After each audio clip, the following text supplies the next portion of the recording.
Centro Terapéutico Cristiano presenta Radiocharlas, un espacio para capacitarnos, aprender juntos y recordar herramientas útiles para aplicar a nuestra vida.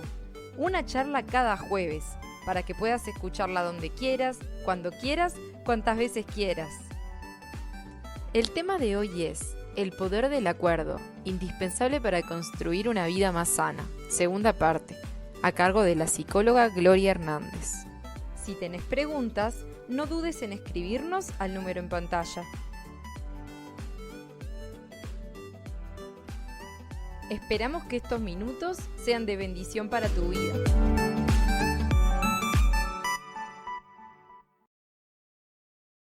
Muy bien, bueno, hoy tenemos el segundo acuerdo. ¿Cuántos tuvieron cuando empezamos con el poder del acuerdo la vez pasada?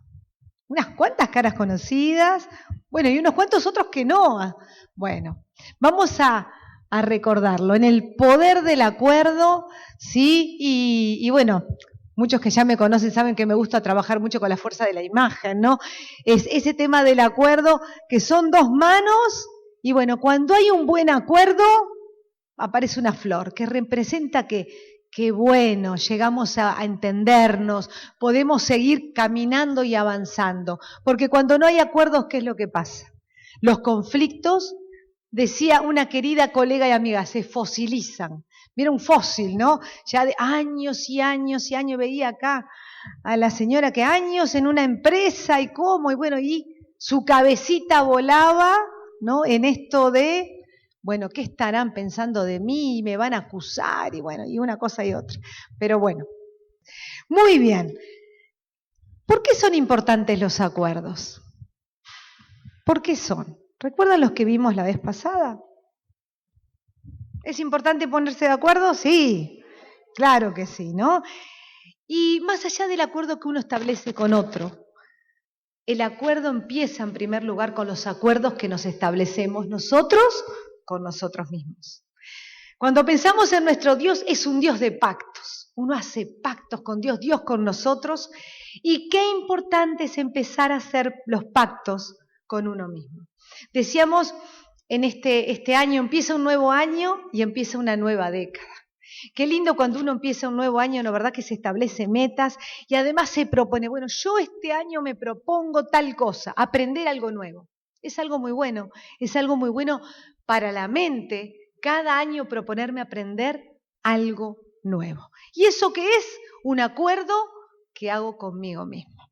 Ahora, nosotros dijimos, entre los millares de acuerdos que nos hacemos a lo largo de la vida, ¿sí? Y que son muy importantes, hay 4 que son los que vamos a enfatizar. Uno, el de la vez pasada, ¿cuál fue? ¿Cuál fue el acuerdo de la vez pasada? El primer acuerdo que sobre ese se fundamentan todos los demás. Miren, tengo 4 colores acá, por las dudas que no. Verde, blanco, amarillo y naranja, ¿no? Uno dice luz verde, que fue el primero, luz verde con ese acuerdo. Después, cuando pensamos en las alertas, ¿no? Alerta naranja, alerta amarilla, hay que tener cuidado. Y finalmente vamos a terminar con el acuerdo que es en blanco. Cuando uno dice, bueno, bandera blanca, nos ponemos de acuerdo y me pongo de acuerdo conmigo mismo. ¿Cuál era el de luz verde que fue la vez pasada? A ver. Sé impecable. ¿Con qué había que ser impecable? Con tus palabras. ¿Qué fuerza y qué poder tienen nuestras palabras? ¿Para construir o para destruir? ¿Sí? Todo depende cómo lo usemos. Y realmente, ¿no? Cada vez más comprobamos qué lindo es poder ser, como dice Dios, que nuestras palabras sean dichas como conviene ser dichas, que nuestras palabras vayan en bandeja de plata hacia los demás.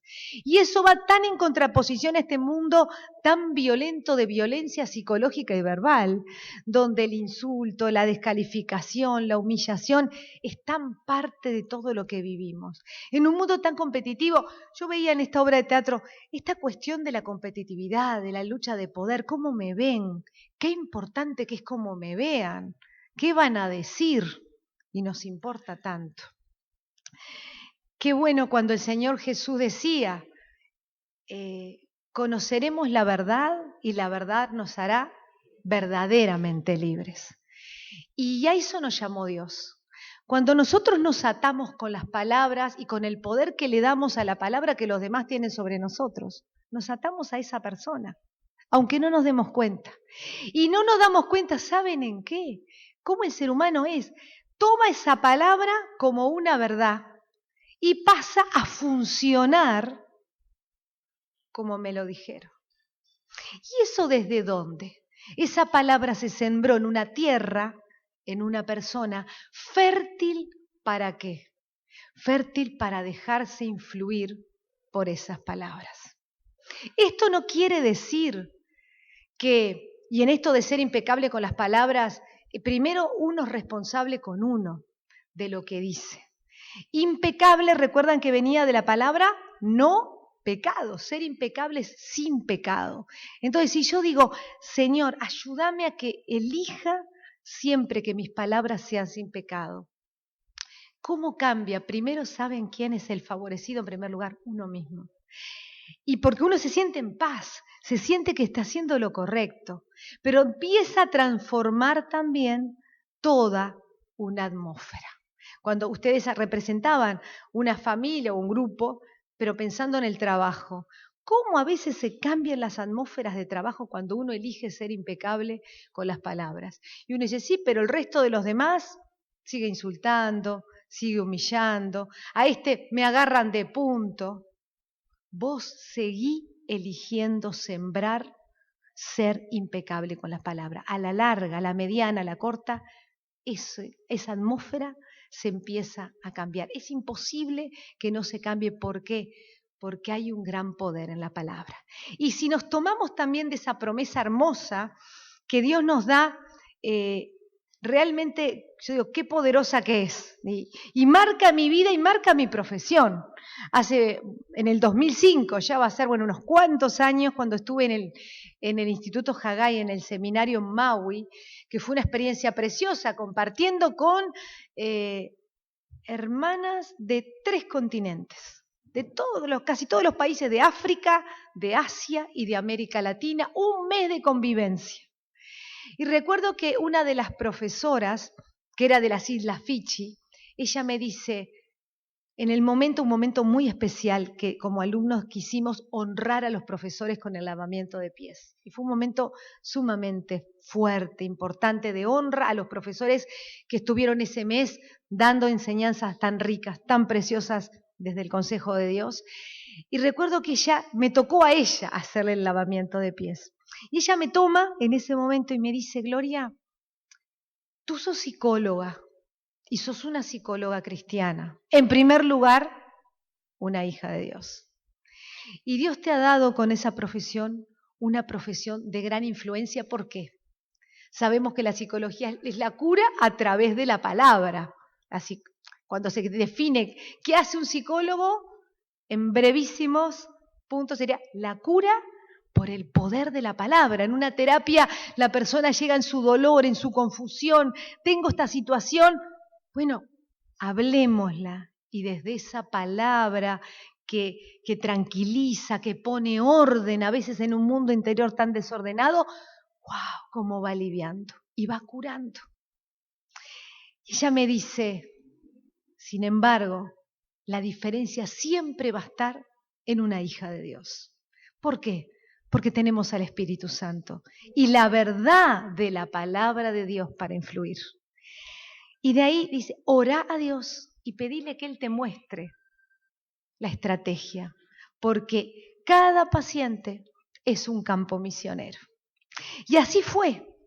Y Dios me lleva y me muestra el libro del profeta Isaías, que es un libro que me encanta, en esto del poder de la palabra, que la palabra de Dios, ¿qué dice? Hará 3 cosas. Primero que nada, ¿qué dice? Hará lo que Dios diga. Segundo, no volverá vacía. Y tercero, será prosperada para lo que fue enviada. Entonces, cuando cada uno de nosotros elegimos decir esas palabras que vienen de la palabra de Dios, del consejo del Señor, siempre va a ser transformadora. Y en este mundo que vivimos de atmósferas tan complicadas, y cuando las familias llegan con tanto dolor, y qué lindo es escuchar siempre, tal cual lo que siempre decía José Pachaleán, ¿no? Que realmente restaurar los vínculos de la familia ayuda a nuestra calidad de vida. ¿Y cómo empieza? Y uno se vincula con la palabra. Entonces analicemos primero en casa cómo estamos hablándole a los otros, ¿sí? Y de esa manera cuánto estamos construyendo. Yo ahora veía a las nenas de Enrique, allá arriba estábamos conversando, y ellas me mostraban todo, empezaron a sacar, yo estaba arriba de todas las cosas, y con qué orgullo, decía, ¿quién es? Es mi papá, ¿no? Que toca tan lindo el violín, mirá vos. Y verlas a ella, pero qué lindo, porque ahí hay atmósferas de valorar al otro, decir, qué lindo, de valor, este es mi papá, mi mamá quedó trabajando, esas cosas que se construyen en la atmósfera del hogar a partir de la palabra, porque además fuimos creados y el mundo que vivimos, ¿cómo fue creado? A través del poder de la palabra de Dios. Entonces, hago esta reseña bien importante para este primer acuerdo. Acuerdo en este año y de aquí en más, ser impecable con mis palabras. Y hay un segundo acuerdo, que lo pongo en alerta naranja. Cuando hay alerta naranja, ¿salen de sus casas? Bueno, ahora entra toda una psicosis con lo del coronavirus y esto y lo otro, y bueno, uno dice, bueno, hay que cuidarse bastante. Y este acuerdo es, no te tomes nada personalmente. ¿Cómo vivimos esto? ¿Cómo hemos vivido hasta ahora? Por eso, cuando pienso en este acuerdo, el Señor me pone esta gran verdad. Conoceremos la verdad y la verdad nos hará libres. ¿Puede vivir una persona sintiéndose libre y plena si vivo tomándome personalmente todas las cosas? ¡Qué terrible! Y vamos a empezar a analizar un poco en este tiempo este segundo acuerdo. En un momento le decía uno a la otra, ¿no? En la obra de teatro, pero deja de torturarte. ¿Qué tortura que vive esa persona? Y no necesariamente tiene que ser una persona con una paranoia, que es una enfermedad psíquica.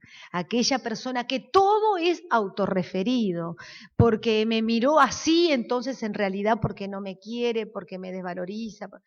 Hay gente que sufre y es dolorosísimo y de mucho sufrimiento humano, la gente que sufre la paranoia, que tiene que ser atendida y aún tiene que ser medicada, porque la persona paranoica termina al final confinándose en un aislamiento total porque todo termina siendo sumamente amenazante.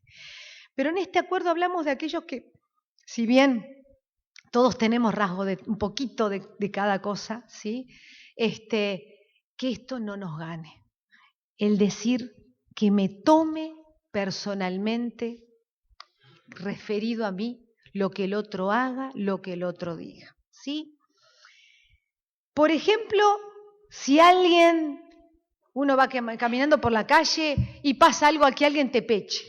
Vamos a empezar de los niveles más comunes de relacionamiento. Y te insulta.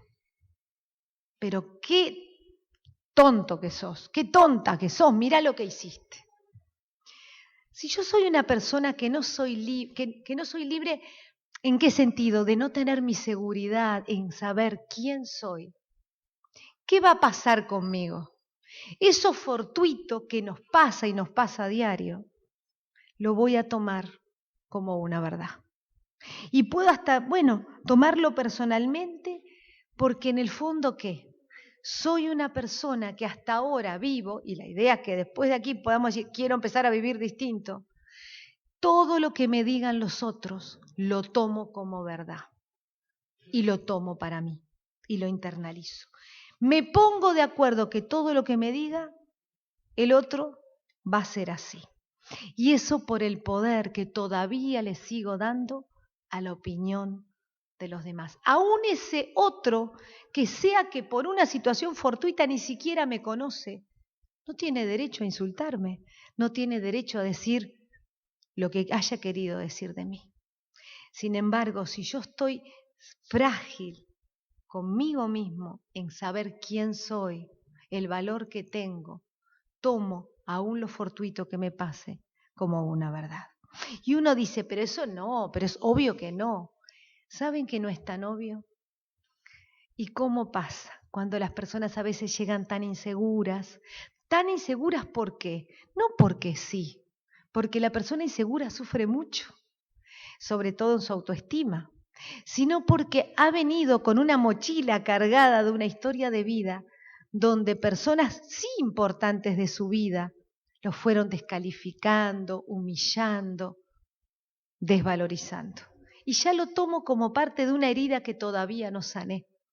Esa herida de las heridas más profundas, que es la herida de la humillación, que es la herida de la vergüenza, no nació porque sí, sino porque tal vez nadie elige dónde nos toca nacer ni la familia que hemos tenido.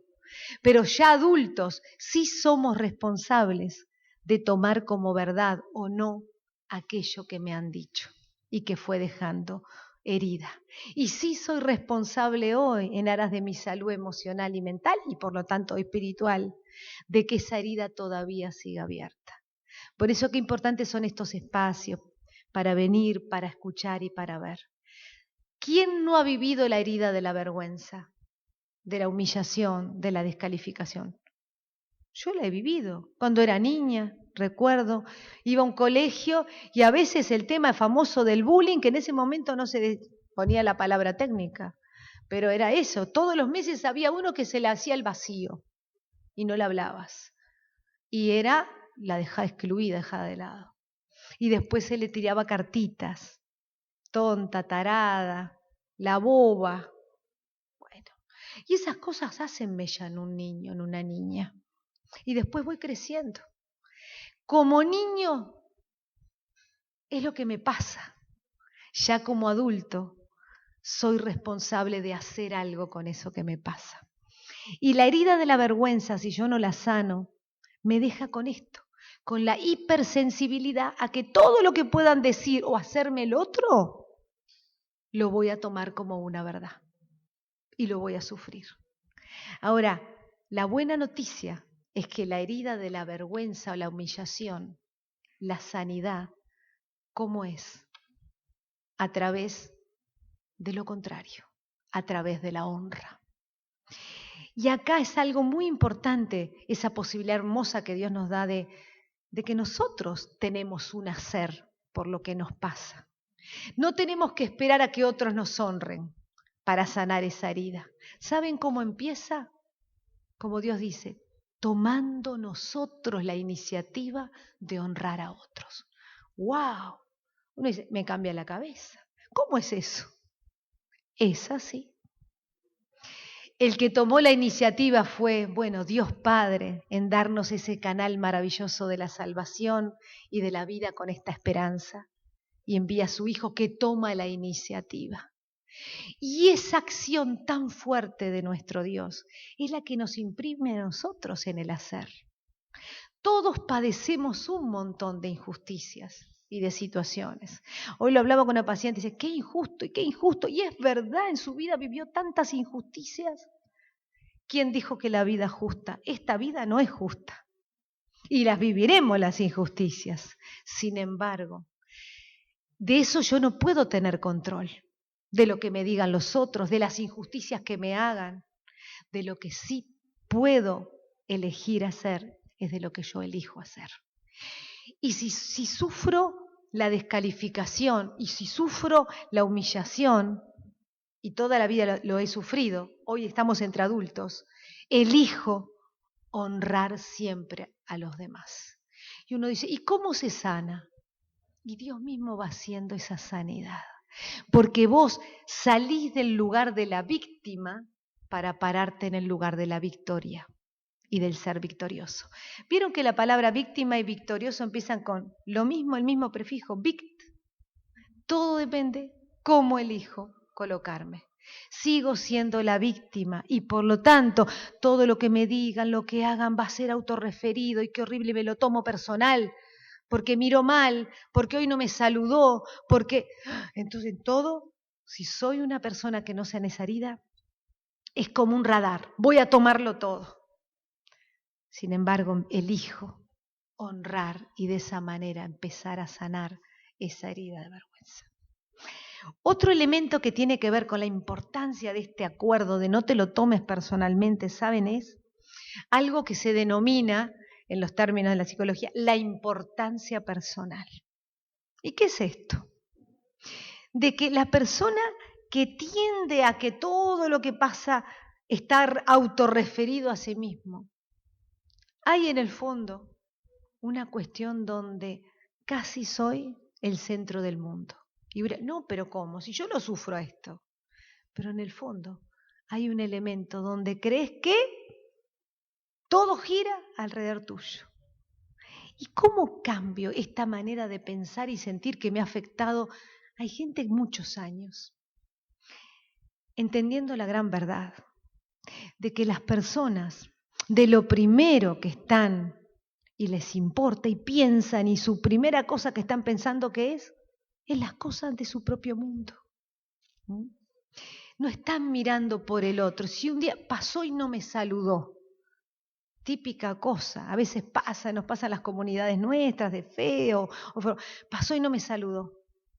Si yo estoy bajo esa base de inseguridad y de herida abierta, no me saludó porque no me quiere, porque no valgo, porque en el fondo me descalifica. Y entro en un rollo interno que me está dañando y me sigue dañando. En cambio, cuando yo entiendo y me pongo a salir del lugar de la víctima, ¿ven? Otra compruebo nuevamente que no me saluda porque yo no valgo, para pararme en el lugar de tomar victoria sobre eso. ¿De qué manera? Y bueno, entendiendo esta verdad. Yo no soy el centro del mundo y esa importancia personal, sino que la persona capaz que no me saludó y abro mi cabeza a pensar otras posibilidades. Capaz que estaba distraído, capaz que tiene tantos problemas que la verdad ni me miró porque está con lo suyo. Y uno entra a liberarse. ¿Cómo libera cuando uno empieza a abrir la cabeza, a pensar desde esa otra manera? Entonces, salir de ese lugar de la víctima que está un poquito alimentado a veces en alguna situación por la importancia personal, para entender que en realidad todas las personas en lo que piensan, en primer lugar, es en los asuntos que tienen que resolver en su vida. Y eso ya nos empieza a liberar. Muchas cosas que uno piensa me lo hacen a mí, en realidad esa persona está hablando o lo está haciendo de sí misma. Y aquí está el tema de la crítica. Otro punto clave cuando uno dice, y me lo tomo personal. La persona pudo haber hecho una crítica general. Si yo estoy viviendo un campo fértil donde todo me lo tomo, ¿qué es lo que va a suceder?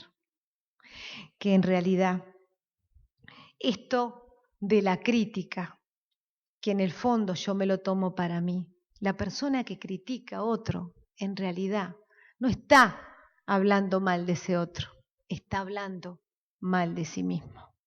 Y también uno empieza a posicionarse de una manera más sana en sus relaciones, aún frente a la crítica. ¿Existe gente que critica? Existe. De eso no podemos desprender de esa situación. Ahora, uno deja de estar en el lugar de la víctima, de ser víctima de la crítica, para pasar a tomar victoria frente a situaciones así. Capaz que me pudo haber criticado, tal vez sí, pero ahí yo me paro en un lugar distinto, donde lejos de ser lo malo que está hablando de mí, la persona está hablando mal de sí misma. En esto de ser impecable con las palabras, ¿sí? En cuarto lugar, en este acuerdo de no tomarme las cosas personalmente, tengo que liberarme de ese poder de la palabra, pero no solo cuando la persona pudo haberme dicho algo negativo de mí, que ojo, qué bueno cuando tenemos amigos de verdad que son nuestros espejos y que nos muestran esas cosas que uno tiene que cambiar. Porque siempre pongo este ejemplo del espejo. Las manos que tengo las conozco mis manos porque las veo, pero mi rostro solamente lo puedo conocer porque hay un espejo externo a mí que me muestra eso, que como yo estoy en mí no puedo ver. Bienvenidos a relaciones sinceras y transparentes que desde el amor te van a mostrar lo que también hay que corregir. Ahora, cuando hay todavía estar atada al poder de la palabra, y ahí me tomo todo personalmente, no solo cuando me dicen una crítica, sino más fuerte es cuando a uno lo elogian. ¿Cómo vivo los elogios? Uno lo ve más claro con el insulto, obvio que deshono, pero cuando te elogian, ahí también serás libre, y esa es la verdad de Dios en esto de ser libres, que Él nos quiere así, emocional y mentalmente. Cuando no depende mi valoración de que tú me critiques o de tampoco que me elogies. También ser libre del elogio es sumamente importante para pararnos en salud. Y desde ese lugar, nada de lo que pueda pasar alrededor lo voy a tomar personalmente. Aún con tu elogio, mi valoración no va a depender de ello. ¿Queda claro? Si no, es como el ejemplo del yo-yo, la autoestima del yo-yo, sube y baja de acuerdo a como si me están aplaudiendo, todo bárbaro, a donde me cuestionen, ya me quedo abajo. Nuestra autoestima tiene que estar independientemente tanto de la crítica como del elogio. Cuando también, y acá finalmente en quinto lugar, cuando nos tomamos las cosas personalmente, muchos nos sentimos o se sienten ofendidos y reaccionamos defendiendo nuestra creencia y así creando un conflicto. Y nos paramos en ese lugar de la contienda, ¿sí? Porque me lo tomo personalmente lo que dijiste, pero en realidad la que tengo verdad soy yo, y empezamos a argumentar y empezamos a crear un conflicto. Y frente al conflicto, la primera pregunta que hay que hacer, porque conflicto vamos a tener siempre, porque donde hay dos personas van a haber distintas formas de pensar, es esta pregunta: ¿vale la pena pelear por esto? Y cuando uno se responde con sinceridad a esta pregunta y deja de lado el orgullo personal o el amor propio herido, porque en realidad mira lo que me dijo, pero yo le tengo que demostrar desde mi enojo y mi ofensa, yo tengo razón, creando una contienda. ¿Qué es lo que sucede? Que al final termina habiendo ruptura de relaciones que manejados de otra manera podrían nunca haberse rotos. Entonces, ¿vale la pena pelear con esto? Yo lo hablaba con un paciente en esta semana, que él es estudiante de ciencias económicas. Entonces, como todos, su cabeza, como todos, tenemos nuestras formaciones profesionales. Y él me habló, pero eso es el costo-oportunidad. Acá mi hermana debe ser contadora. Ahí está. Claro, de costo-oportunidad. Y entonces él decía, es eso, porque en términos económicos, ¿cuál es el costo de estar peleado, en contienda, en conflicto, defendiendo mi argumento y el otro, el del otro? Frente a la oportunidad de ¿qué? De que mientras tu cabeza está llena, pensando cómo defiendo mi argumento, mi verdad, que yo creo, tal vez mi verdad, o no sea, y me pongo y me peleo, hay cabeza, corazón, emociones que estamos ocupando en tiempo, en emociones, en energía, que podemos estar ocupando en otra cosa. Entonces, realmente, ¿cuántas oportunidades nos estamos perdiendo cuando permito que rompa el acuerdo? Que es, me tomo personalmente esto y hasta que no se gane y yo gane con lo que quiero, no paro.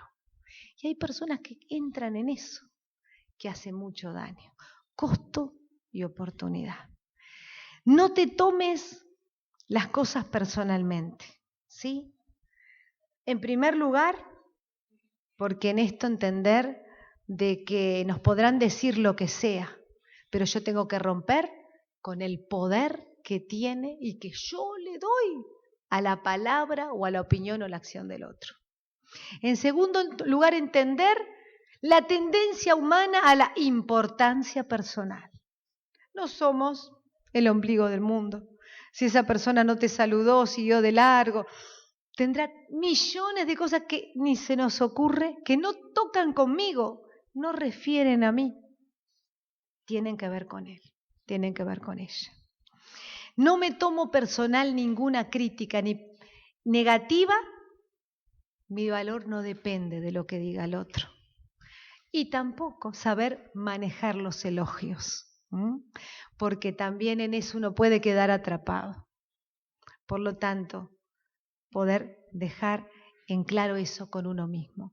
No me tomo personal ni una cosa ni la otra. En cuarto lugar, entender que voy a reaccionar muchísimas veces, puede ser, si yo me tomo las cosas personal, con enojo, con ofensa y con ganas de que esta partida la gano yo. Y en este conflicto siempre buscar, ¿vale la pena seguir peleado o vale la pena mejor realmente dejarlo de lado, porque vale mucho más la relación que tengo contigo que todo lo negativo que pueda haber? Y por tanto esto de costo y de oportunidad es muy importante, ¿no? Como dice la palabra de Dios en esto, que nadie tenga más alto valor de sí que el que deba tener, sino que piense de sí con cordura. Que cordura es lo contrario a cordura es locura. Que nadie se crea ni de más, pero tampoco la locura es crearse de menos. Tenemos un digno valor al cual tenemos que proteger.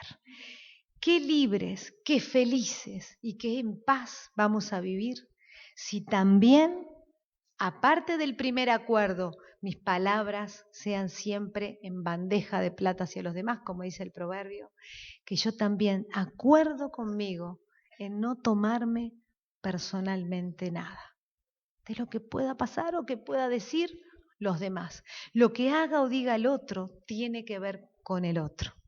Yo no lo voy a cargar ni lo voy a tomar para mí. Y uno libera y uno se siente de otra manera. Por eso, en lo que dice este acuerdo, finalmente, ¿qué hace? Cuánto sufrimiento innecesario uno pasa a tener cuando elige que todo me lo tomo personal. Cuánta paz, cuánta libertad y cuánta alegría y felicidad cuando uno livianito camina, que no quiere decir que yo no escuche el consejo del otro, pero saber de quién también viene. Que yo me mire en el espejo de los que me valoran y me quieren bien, que me van a mostrar toda mi realidad. Por eso lo sanador de las comunidades, de la comunidad que es la iglesia, porque no es perfecta, todos imperfectos, pero que podamos elegir afirmar al otro en palabras que lo construyan, que también podamos mostrarle lo que en amor lo que tiene que corregir, pero que no estemos reparando ni dependiendo de tomárnoslo en personal, cosas que realmente no valen la pena. ¿Cuánto se evitaría frente a todo esto? Así que bueno, un punto importante, y recuerdo 2 pacientes que se habían puesto, este acuerdo me lo pongo colgado en la heladera. Y todos los días, porque la heladera la abro todos los días, me pongo el acuerdo. No me voy a tomar personal lo que diga, haga o pretenda decir otro. Por lo tanto, qué bueno, frente a comentarios, frente a acciones, saber que Jesús me lo dice, mi verdad es que la conozcas para que seas libre. Jesús no nos quiere que estemos pendientes o atados a comentarios, a opiniones, acciones de los demás, sino que en libertad podamos vivir de la manera que Él quiere, en libertad, con felicidad y con dignidad. ¿Sí? Así que bueno, seamos impecables con nuestras palabras y no nos tomemos nada personalmente.